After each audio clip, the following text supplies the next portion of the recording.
lagi. Buku foto. Siapa dia itu? Ada ya? Jangan saudara buku foto ini. Jangan Jokowi.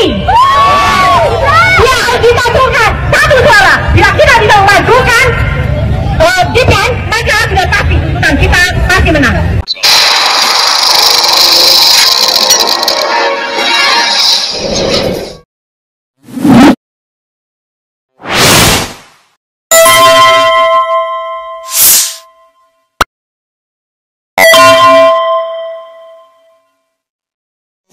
Assalamualaikum warahmatullahi wabarakatuh. Pemirsa, termul mencret berjamaah. Ini postingan dari TikTok yang memberikan gambaran kepada kita dari demo-demo yang didominasi oleh anak UI sama mahasiswa yang lain yang menuntut ya adili Jokowi dan Depak Gibran. Kita tahu semua pemirsa bahwa para termul ini termasuk geng Solonya, ya geng Solo bisa dikatakan termul kelasnya lebih tinggi dari termul. Kalau termul ini kan cukup pakai sembako-sembako. Kalau geng Solo ini posisi kedudukan sampai menteri, proyek-proyek ya dan semua. Tumpuannya dulu adalah Jokowi. Nah, tapi Jokowi sudah nggak bisa diharapkan lagi. Karena mungkin dia sudah nggak bisa ngomong gara-gara penyakit autoimun itu.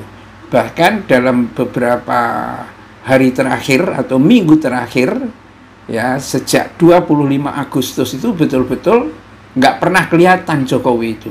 Apakah karena ketakutannya terhadap apa yang akan dilakukan oleh Prabowo kepadanya, atau karena penyakitnya. Orang berdatangan ke rumahnya tetapi Jokowi tidak pernah menampakkan batang hidungnya, sekedar nampak aja nggak pernah, ya kan? Harapannya sudah pasti tinggal ke Gibran. Nah, Gibran ya yang diharapkan tampaknya sudah mulai disingkirkan oleh Prabowo dan tampaknya mendapatkan dukungan berbagai elemen bangsa karena Gibran ini ternyata juga niru bapaknya. Dalam hal apa? Paling tidak yang kelihatan itu dalam memalsukan ijazah. Dan ini sekarang orang bekerja seperti Tifa, ya, Rismon, Roy Suryo sudah mendatangi DPR untuk membuat kajian tentang palsunya ijazah Gibran. Kira-kira bisa bertahan nggak Gibran ini?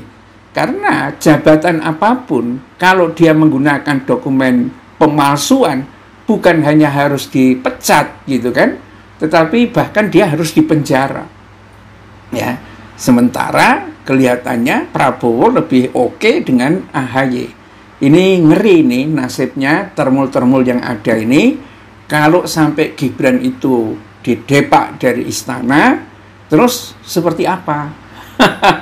Nasib mereka bagaimana? Bukan hal yang mudah untuk menjilat ya orang-orang yang punya integritas. Kalau orang-orang punya integritas itu rata-rata nggak butuh jilatan itu, kecuali para penipu. Kalau para penipu itu memang sangat butuh untuk sanjungan, ya kan?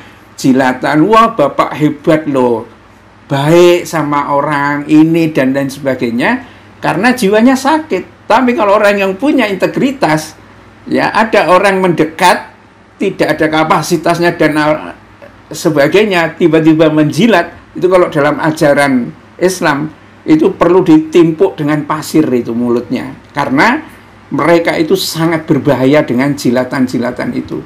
Nah, yang terjadi saat ini adalah gerakan ya tidak lagi fokusnya ke Jokowi tetapi juga ke Gibran masif ya, setelah adanya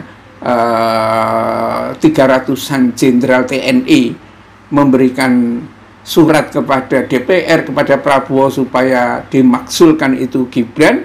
Demo-demo mahasiswa juga mengarah ke situ. Dan memang pemirsa, Indonesia ini ya kalau menurut Google dan lain sebagainya itu memang memiliki wapres terbodoh. Siapa itu? Gibran Rakabuming. Kenapa? Karena dinilai keseringan kabur dari pertanyaan wartawan. Gak berani menjawab pertanyaan wartawan. Loh, kenapa nggak berani? Lah, otaknya kosong. Ya, jadi kalau kita ketik di Google, ya pencarian Google itu, wapres terbodoh di Indonesia, maka yang keluar adalah Gibran Rakabuming. Ya, dan itu kelihatan, ya, dari setelah dia menjadi wapres itu, kapan dia berbicara tanpa teks. Kalau membaca teks bisa lah, masa sekolah sampai tingkat SMP nggak bisa baca teks, ya bisa gitu kan.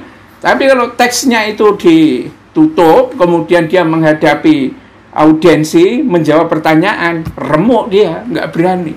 Karena apa? Otaknya nggak ada, isinya nggak ada atau nggak normal gitu, sehingga lebih baik dia akan mengarahkan kepada orang lain.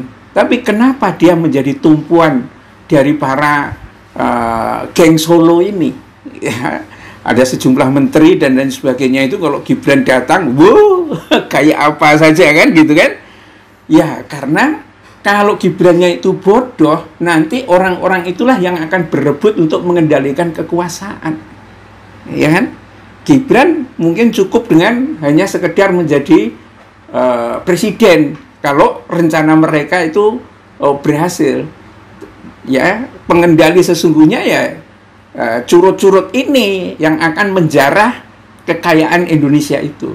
Sama seperti Jokowi, ini kan hancur-hancuran negara ini. Apalagi Sri Mulyani sebagai Menteri Ekonomi, Menteri Keuangan, kelakuannya kayak bajingan begitu, menindas rakyat, ya, memanjakan para pejabat. Kenapa Sri Mulyani memanjakan para pejabat? Ya, kalau pejabat dikasih banyak tunjangan, dia tidak akan memberikan kritik kepada Sri Mulyani kinerjanya, ya kan? Tapi itu sudah berakhir. Ya, menurut siapa? Faisal Akbar itu harus ditangkap itu Sri Mulyani ini, ya, karena kelakuannya itu menghisap rakyat habis-habisan dengan berbagai pajak, bahkan mau mengerahkan aparat keamanan untuk memaksa wajib pajak itu. Sementara ya, alokasi hasil pajak itu hanya untuk membuat orang menjadi korup saja.